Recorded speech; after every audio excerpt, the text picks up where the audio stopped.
প্রচার প্রচারণায় জমজমাট উপজেলা পরিষদ নির্বাচন। সকালের কড়া রোদ মাথায় নিয়ে অলিগলি চষে বেড়াচ্ছেন চেয়ারম্যান প্রার্থীরা। এই মুহূর্তে ময়মনসিংহের ফুলপুরে আছেন সহকর্মী সাদিকুর রহমান। সরাসরি যাচ্ছি তার কাছে।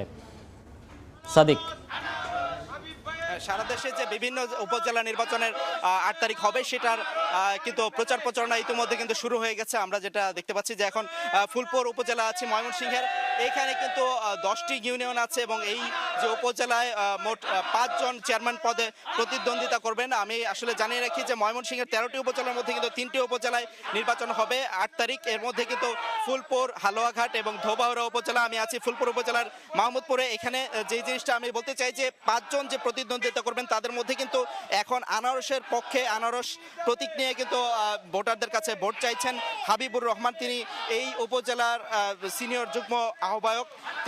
তিনি কিন্তু মানুষের কাছে যে প্রতিশ্রুতিগুলি দিচ্ছেন, এই যে উপজেলা